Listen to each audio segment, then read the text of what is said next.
Hey guys, welcome to a brand new episode of Rushdown Radio. I'm Michael, and I'm here with a very special guest, a dear friend of mine. I'll let you introduce yourself. Hi, my name is Michael Saxton, but I go by my performing arts name, Fu-Sung Lisbeth Cookye.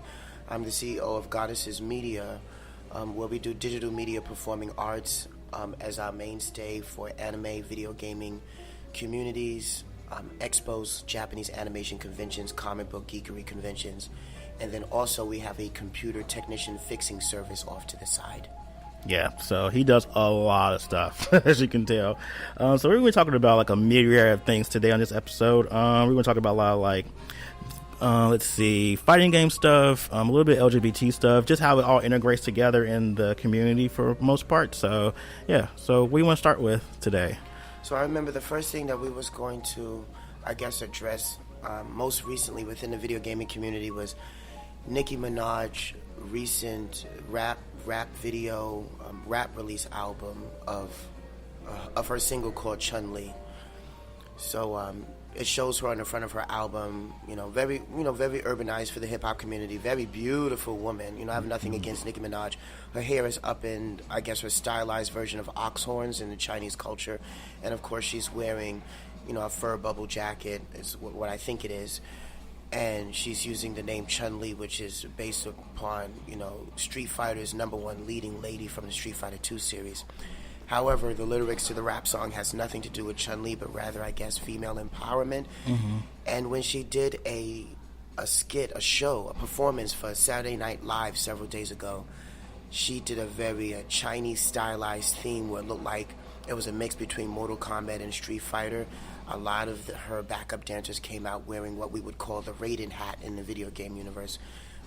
The rice straw hat, which is what Raiden is known for. Her backup dancers was wearing that. She came out with a very urbanized version of Chun-Li's traditional Chinese chi pao, which by any standards, if you know Chinese culture, her dress is simply modified for combat purposes anyway. So I'm assuming to make sure that to get the hip-hop community to understand the anime community a little bit better, she took Chun-Li's Chi Pao and she made it for the hip-hop community by redesigning it, made out of latex and rubber, something that would look a little bit more trendy without all of the Chinese adornments of the dragon, the phoenix, embroideries, but took those embroideries and put it on latex. I thought it was an interesting idea, a concept. Mm-hmm. I liked it too. I was a little like thrown off a bit because it was like, I think it all came together when I actually saw the actual outfit reveal. It was like, okay, I can see the Chun-Li, but I'm like, the song still doesn't really do much for like the iconography of Chun-Li itself, because like you think Chun-Li, you think of like, power. I guess the power female part I get, but the actual lyric of her being the bad guy because she's Chun-Li just doesn't make sense, I guess. And I don't know. I don't really feel like there was too much. It just felt like a very basic way to do Chun-Li and all that stuff. Like, it didn't feel like there was a lot of like, there was not a lot of like artistic like design in it to me. Like, it's like you just, if like a really like, oh, you're gonna do Chun-Li, I'm gonna do Chinese outfit, I'm gonna do Chinese like, martial arts and stuff in this, and it just seems kind of like hodgepodge together. I think that's a good word, hodgepodge. I think it fits that. No, I totally understand, like a splish splosh. We're just gonna put it all together and hoo-hoo, you'll enjoy it. And that I truly understand, because first things first, most of the African American community, most of the hip hop community, let me say it like that, not African American community in general, but the hip hop community overall, are not very educated about Asian culture. Mm-hmm. Most people feel Chinese, Japanese, and Korean are the same things. Yeah. When they actually all have three, similar cultures, but are very different. And their traditional garments, the Korean hanbok, the Japanese kimono, and the Chinese chi pao have totally separate meanings. Now, there is clothing evolutions that came out of it, like the kimono was an evolution of the Chinese Tang Dynasty robes and Song Dynasty robes that evolved over time and became a Japanese staple. Mm-hmm. When I think about the character Chun-Li, or in this case, in accordance to Mandarin pronunciation, is ChunLi. Mm-hmm.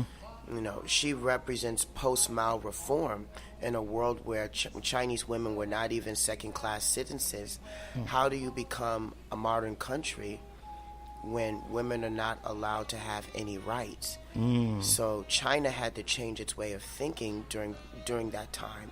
We're talking about the end of the Qing era in 1911, which is very reminiscent of what ChunLi is wearing. The high Mandarin collar is the symbolization of the Manchu Empire rule. 3 and 4 frog buttons at the neck. It's very symbolic. And the dragon and the phoenix. The dragon is the man, represents the man, and the phoenix represents the woman. And in Chinese imperial antiquity, those were the symbols that only the emperor and the empress could wear. And anyone else who was even caught wearing those kinds of colors could be executed. Oh, wow. No, I definitely didn't know that at all. Oh, yeah. The Qing dynasty is what overtook the Ming dynasty, and it would be the last dynasty before imperialism ended in 1911, which would be my grandfather's father time. It's heavy. And when you talk about General Tang Hai-shek, and then, of course, later on, Mao Zedong in his Red Book for Communism, China has always struggled to become socialist, capitalist, communist, socialist, communist, capitalist. And there's still a mix between the two because they still are very socialist kind of community world where, everybody wants to be rich, but they're still very family-based, based upon Confucian thoughts and ideas. You don't make decisions unless they're decisions that can benefit everyone and not just you. There's no such thing as independent thought. And post-Mao reform kind of started having independent thought, and ChunLi is the epitome of that, with those old black and white commercials of Chinese women lifting boxes, saying, I no longer need a man to help me, which is the kind of poses that they gave her in Street Fighter 2. So the Japanese knew exactly when they was drawing her that they was going to capitalize on Chun-Li's legs and her arms and less sexualize on her breasts, because there's a long history of Chinese women revolting against, the governments in China, where so there is no real history like that in Japan. So it made sense that a Chinese woman would be the figurehead of, a multi-international martial arts video game where everyone represents a different country of the world. There's one huge big stereotype based upon real true events that most people, it overlooks them. Yeah, I definitely didn't know a lot of the stuff when it comes to ChunLi, so I'm getting educated too here. So how do you feel about, in general, when artists try to dip into more, because now just having the conversation about ChunLi and just how the cultural and historical context to it, how do you feel about her even using it now, after, especially for people like me, how does that make you feel, seeing that how significant she is? In terms of Nicki Minaj using the imagery? Yeah. So, I guess I'm going to play devil's advocate a bit. Nicki Minaj has a huge following no matter what kind of scandals and beefs that she may be in with different hip-hop artists. I even have Cardi B following me right now on Instagram. I guess because she likes some of my Chinese clothing that I have. And I think they're both awesome women. At the end of the day, I would say in terms of seniority, Michael Jackson was the first to integrate Japanese animation concepts into his music videos when he did Scream, a collaboration with Janet Jackson. After that, I think that sparked something really big to do something different. And the most out-of-the-box person is Missy Elliott. Yeah. Missy Elliott was if not the first to start using primarily Japanese, Chinese, Korean dancers in her hip-hop music videos and giving other cultures a chance to show off what they got, to say, hey, they're into this hip-hop scene too, and we can mix your culture and do it right. Yeah. Gwen Stefani took it a step further by introducing her Harajuku line and doing that with her music. So Nicki Minaj, who is what they call the anime Barbie or the black Harajuku Barbie, I like it because she has the reach and the pull to reach a community and try to help unmarginalized what has been marginalized for too long. The nerd community, the geek community, the LGBT community were all wrapped up in one big bubble where we were once looked at as, odd. To have a woman like Nicki Minaj, whether she's portraying the imagery correct or not, we can always put things into focus like a foggy camera lens. We can always wipe the lens later on. But the fact that the lens is there and she's reaching it out to the public and making it trendy cool, she has the power to put our asses on the map. That's what I'm interested in. Now, what is she doing? is no longer original, but the new concept that Nicki Minaj is doing is very original because she had to find her way into doing something that no one else hasn't been doing. So that's why I think she specifically chose a name rather than just choosing another Asian music video within an African American hip hop culture. Yeah. I'm going to pick a name, and this is how I'm going to put my stamp on my own productivity. I'm surprised Capcom didn't try to sue her. You know, Capcom is very good at not only licensing the names of their characters, but licensing the names of their particular moves as well. They pulled a Nintendo move right there. Yeah, I think they actually retweeted her that day when she actually came out with the song. Like, they were really in support of her coming out with that song. Surprisingly, I think they're trying to like be a little bit more hip and current than they used to be, because I know Capcom is definitely like a little like, you know, suited up and very like staunch about a lot of stuff. So I think that was a good on their part to just go in with the whole like concept, because like, okay, this helps us anyway at the end of the day, because like more people like know about. I mean, ChunLi's still a very like iconic character, but people who aren't like privy to like video games definitely were like, who's ChunLi? Is that girl who kicks? Like stuff like that. So for sure. I remember long ago as a kid, when I was first introduced to the game, Street Fighter II World Warrior, I was introduced to the game through Super Nintendo. That was my first time playing it. And at that time, I grew up playing adventure platforms and puzzles. So I'm going to always be a puzzle game player a little bit more than a fighting game player, even though I play fighting games on the same level as I play puzzle games. Most people don't know I started out with puzzle games. And one of the first puzzles I played was called The Adventures of Lolo, which is also known as Iggerland in Japan. okay, That puzzle game was the setup for HAL Laboratories' Kirby series, which would be sometime later. Lolo has about 9-10 games in the entry, starting on the MSX system, going to Nintendo Famicom Disk, which never came to America, and then Game Boy, and then showing up on the NES, the first Famicom, going all the way almost into the next generation console. But then when they ended the storyline, Kirby would take over, and Lolo and Princess Lala would show up in Kirby games as secret characters ever since then. Easter egg characters. okay, all right.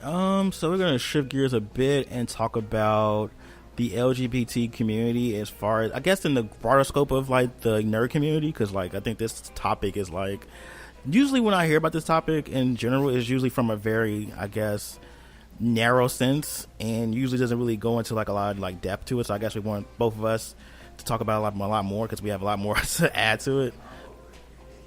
So how do you feel about just our representation in gaming in general? I think we have made more progress than I ever would have imagined. I feel like sometimes I wish I could turn back the hands of time to get maybe 8 years more back in youth, at least maybe 8 years, or at least 5 if I could. I'm 33 now, and in 6 months, in January from now, I'll be 34. And when I was growing up, just talking about video games and comic books was so niche community, so off to the far end, that no one didn't recognize that you really existed.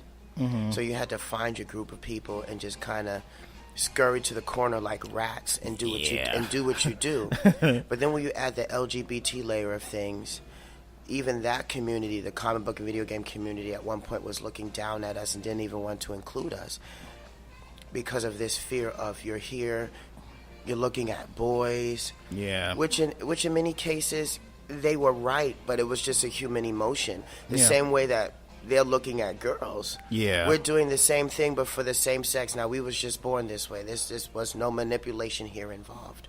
But I think throughout time, because we start to realize something very similar to the civil rights movement, that we're kind of all in this together, whether you're a geek, a nerd, gay, straight, lesbian, whatever you are, sci-fi, we're all in the same group, because regular society, mainstream society, is looking at us like there's no money in this. Yeah. Why are you? How do you plan on functioning in a world that doesn't care about this? But now, to think that we were light years ahead of our thinking before it became a trend, that all this the video games would erupt into esports. Yeah. And be very welcoming to every walk of life. So now I feel I am more appreciated than ever I was before. There were times where I felt like I had to run home from the video game arcade because there were people ready to beat the shit out of me. Oh, wow. You know, it was like, oh, there's the dude that's singing the music with the game. Get him.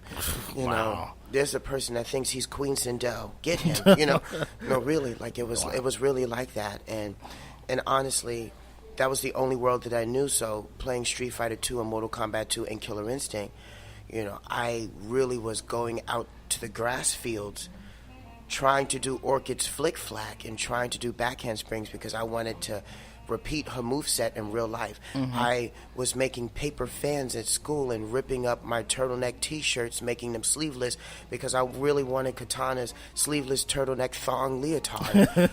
You know, I had taken a white t-shirt and had cut little adornments around it to make ChunLi's sleeves from her chi pao and tried to attach a paper Chinese neck to it. Like I was trying so hard. I see, you were like really I was, you know, and that wasn't even just that. I even made King DDD's hammer from Kirby's Dream Land. Like I was all lost in the sauce at the bottom of the jar.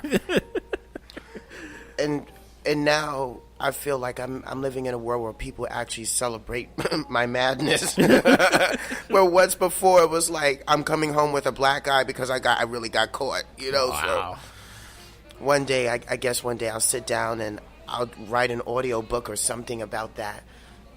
Wow, that is such an experience. Like, I think my experience was definitely, I think I concealed it a lot of times. So, like, when I was around people who, like, play video games and stuff, it was always like, well, don't talk about that, Michael. Don't be your fullest self. And then even with my radio, even with my podcast, I wouldn't talk, like, I wouldn't even, like, make mention of, like, my sexuality. I'm like, oh, I don't want to say that. But I think as I got older and I think it's getting way more accepting, I've definitely been saying a lot more stuff. Like, oh, that character's hot, or, oh, my God, he's so sexy. And just stuff like that. Because I think that helps to normalize it a lot more, too. Because I think the idea of, you know, LGBT people actually having, like, you know, real emotions doesn't register with regular people. Like, we're just like everybody else. So the same way you, like, fantasize about these characters is kind of the same way we fantasize about the characters too. Just happen to be like this weekend they're gonna announce Cody, and we've been making jokes about him all weekend. Like, I didn't even know. Thanks for letting me know. Yeah, that. Like I'm so ready for him. I'm like, oh my God, Cody looks so hot. And I'm like, oh my God, Cody, and stuff like that. Just like even little things like that just make a big difference. I think just feeling like you're just accepted in your own skin and being able to speak how you want to versus having to, like, you know, conceal it a lot of times. Cool. Yeah, I didn't even know they was gonna do the Cody reveal trailer. People's been waiting so long. The Falk trailer, I guess, was hit or miss with some people. Mm-hmm. I felt she was a very interesting character that she's using psycho energy through a staff, and it looks almost like a 3-sectional staff that's gotten shorter because it's not a full-fledged staff, bow staff in martial arts, but it's not a baton stick that you would see in like a screamer. Mm-hmm. You know, it's like right in between, and it's different. Yeah. I like it. I like her. I feel her super could have been a little bit more creative. Yeah. You know, but it's different. I like how Street Fighter V is going a little bit further to reveal more parts of the story, to tie up loose threads. Yes. Of what's going on between Street Fighter 2 and Street Fighter 3. For years, nobody knew what was going on so much. And Street Fighter 4 and 5 are filling in those gaps and tying up the loose threads. And if anyone is out there following the Udon comic book, what doesn't show up in the 5 video game will show up in the Udon comic book. So you have to read the books in tandem with playing the game so that you can put the right threads together, because Udon is making sure that what the game does not reveal, they will reveal so that you can put the proper timeline in order. This kind of storytelling is very reminiscent to, you know, your classic Japanese anime famous video game. You have the drama CD, you have the anime, you have the manga. Yeah. What you don't learn in the manga, you learn in the OVA or the TV show. Mm-hmm. What you don't learn in those two, then you'll learn in the audio drama CD, which means you have to understand Japanese to get those backstories. Yeah. And once you get all the elements of those stories, then you can put and piece everything together in the right order, because they're taking place in the same universe or the same timeline, but there's an order to the event. Yeah. Yeah, I like Falk too. Like, I thought she was pretty interesting. Like, so I've noticed like Capcom is really trying to go outside the box with a lot of characters, even though I do see some similarities to SNK, because like, SNK definitely just goes full throttle with like weird out of the box like characters and really more avant-garde. And I'm noticing that Street Fighter's kind of taking a note from that, because even some of her moves kind of remind me of like Billie Kane a little bit, just a tad bit.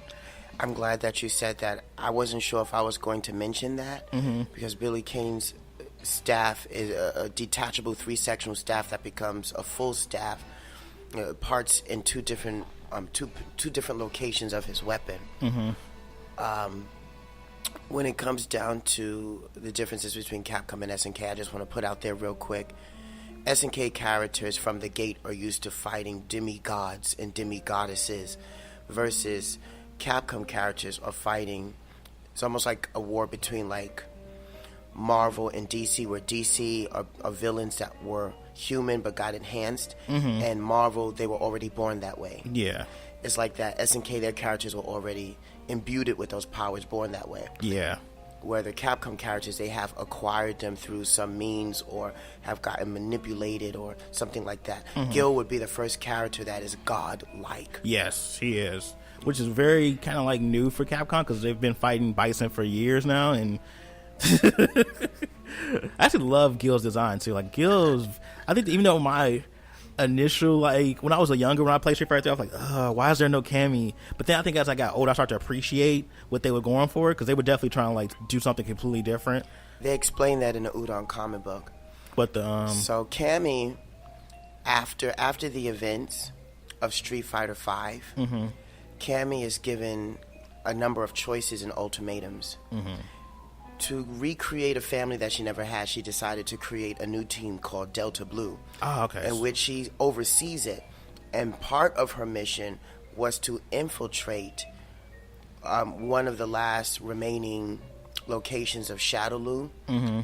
But when she goes to infiltrate it, she doesn't realize it's no longer a Shadowloo base. It's a base where Seth is hiding.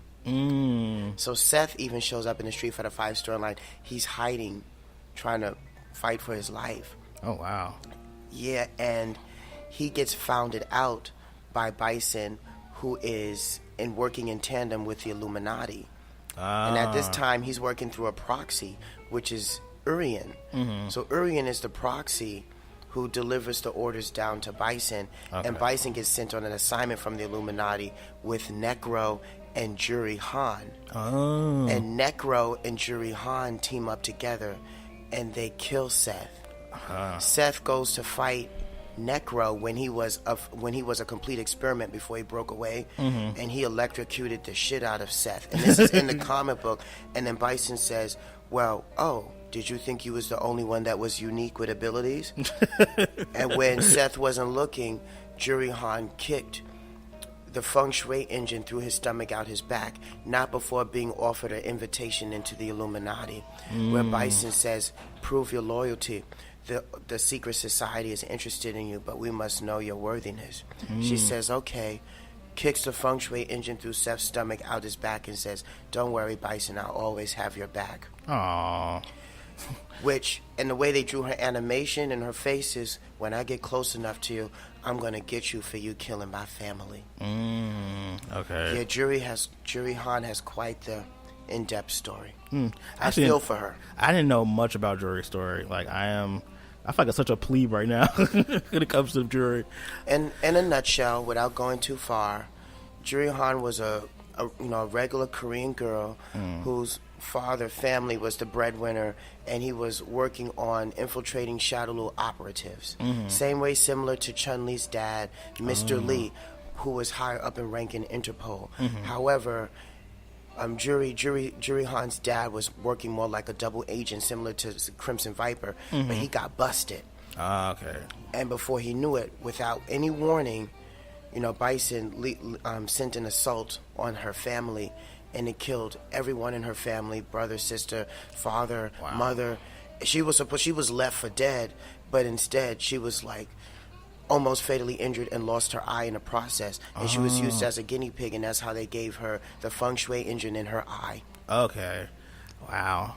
All right, I kind of feel for Juri now too, because like before I'm like, she's just this crazy sadistic character that keeps fucking with Cammy, and I hate that. But I think it's I think Cammy actually needed something like that too for her story. 'Cause I felt like Cammy just kind of like went through it as this like, battered girl that like, oh, I used to be a villain, I used to kill people, now I'm trying to have this path of redemption.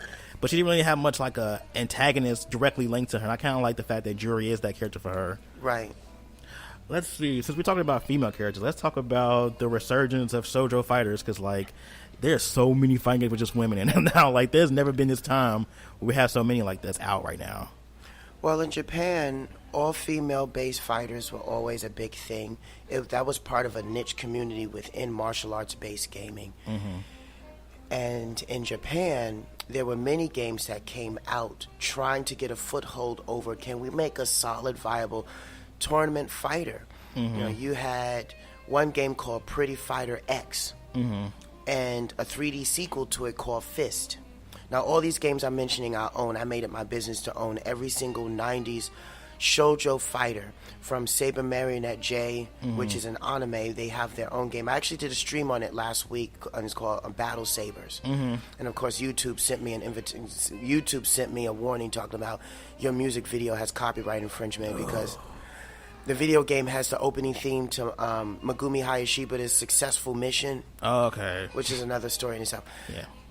Soko Sector Kai, the Sonic Council. Mm-hmm. You have Lightning Legends. Mm-hmm. There's so many of these fighters, but in the 90s, the two most famous fighters that were stable mm-hmm. and actually had a grip on the tournament community was Asuka 120% Burning Fest Final, mm-hmm. which became so hot that the fans made a fan disc called Asuka 120% Burning Fest Limit Over. And most people look at Limit Over for Saturn as the definitive edition over Final. Wow.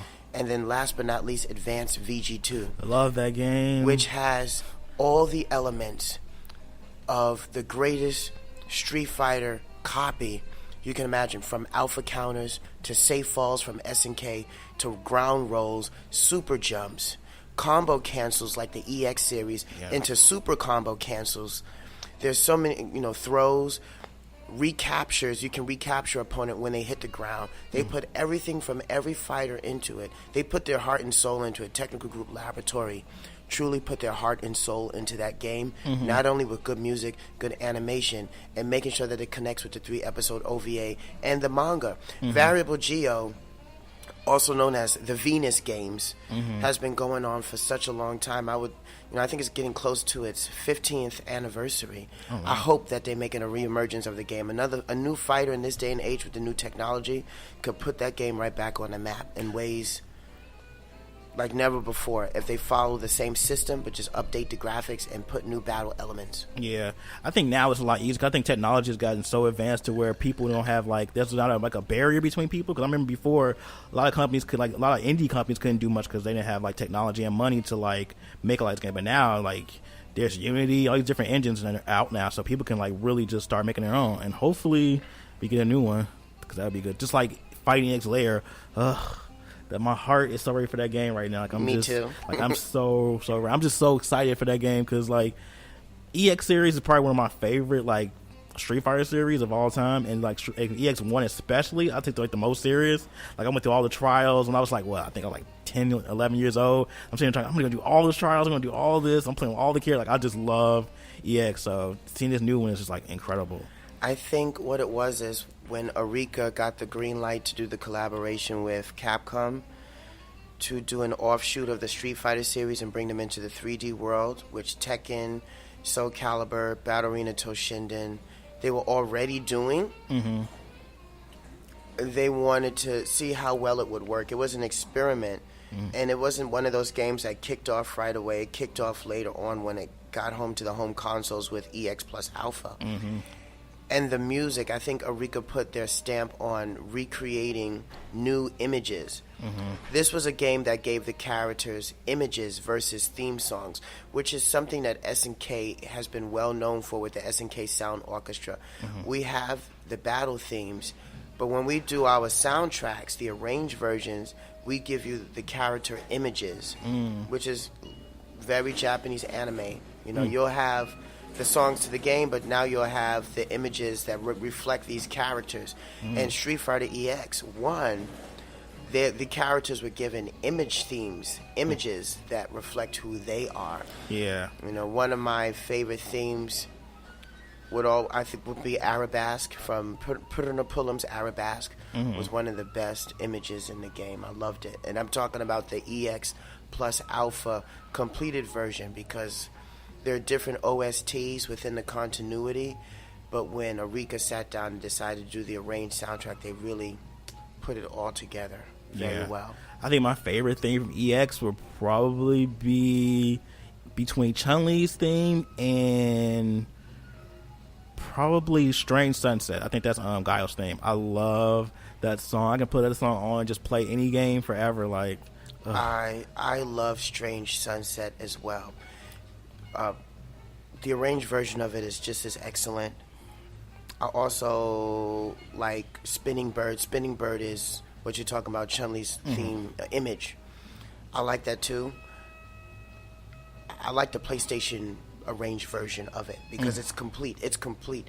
The rearrangement of it is a more acoustic version of it, which didn't really get my blood moving like the original version. They did the same thing with Putternapullum when they did a rearrangement of Arabesque. It's like they took Middle Eastern instruments and they slowed it down. It was good, but I guess they tried to give you a cultural mix of it. The themes were given a cultural spin. Same thing with the best cultural spin image that I like the most would have to be Garnet Sky, shared between Cracker Jack and Blair Dane. They make you feel like you're in Spain and they're doing river dancing, and you hear nothing but feet on the chopping block for the arrangement of Garnet Sky. And I was like, wow, they really went in. And I was able to take that and do choreography for that in the gymnastics room. Like, I love that. Oh, wow. All right. Okay, so we went through a lot of topics. Do you have any final thoughts before we wrap up this episode? So far, here at Combobreaker 2018, I think I've met most of my goals.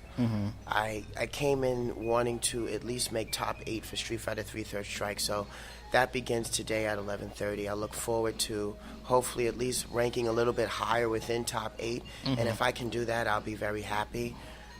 Just the fact that my name would be mentioned anyway, whether I win or lose, shows people that I have fought for all these years to make Elena a tournament viable character in a world where they felt like this woman, was never going to be. And I did this because I said, there's no African American or African female characters in Street Fighter like that. Yeah. And Elena was the first. She was the first. And I said, you know what, this is, I'm going to pull a card out of the Japanese nationalism and be a little ethnocentric for a minute, since, they're very big on it. Yes. I wanted to be a little ethnocentric for her, and I stuck with her since 96 in New Gen all the way up to now.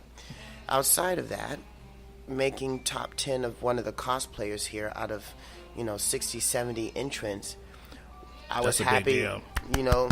And even though I didn't win a prize, just to be on stage and say I was part of the top 10 just makes me happy that I'm still relevant and people still know I'm around. That's all I wanted. So I got that. Everything here for me this year was successful. Successful for me. I was happy. The only damper, but I can't even really call it damper because I don't play the game like that. I got my ass handed to me in VSAV. I got raped. And in my last match, I lost to a woman. I played this girl who was playing with Lilith. And we kind of went 2-1. She won the first match with Lilith. I won the second complete match with Queen Bee. And then it came down to the winner take all. So it was Queen Bee again versus her Lilith. And she took me out. It came down to the wire. And I said, you know what, hon? I give respect to you. I say, I could truly know you love this game. And I'm like, I give it to you. No foul done. No ego hurt over that. No salt. No salt. Because it takes a different kind of scruples to play a Darkstalkers game. Yes. Much respect to the Darkstalkers community, the VSAT community. That is a very hard game to play. And neutral game in that game is very different. The things that you would do for anti-airs, although they do not apply because the air blocking game in that game is so on point that even if you anti-aired someone, they could still block the anti-air because air blocks are so tight, and it's just wow. You have to really catch some motherfucker in that game. Yeah. All right. Well, thank you so much for being on the show. I really appreciate doing this episode with you. So thank you for having Goddesses Media here. And I look forward in the future that we may collaborate on some new things. Yes. I'd like to close out with saying I will be at CEO Gaming next month in Daytona, Florida, which would be my first CEO. I am doing a video game panel game show called On the Facts, which deals with the lore of fighting video games and fighting game mechanics and people in the community, where Goddesses Media is giving out $1,000 split amongst the top 3, and audience participation also wins you money as well. The promotional video is up on Facebook. CEO Gaming is currently updating their website with the promotional video so people can know what are the rules of the engagement. And I will be doing some more posts once I get back to San Jose. So stay tuned. All right, guys. So you heard it first. Go to dates when you go to CEO. Try to go to win that money for that contest, because that sounds like a good thing, especially for like game show stuff. We don't have a lot of game show stuff. So, all right, guys. Thanks for tuning into this episode, and we will see you guys next time. Thank you.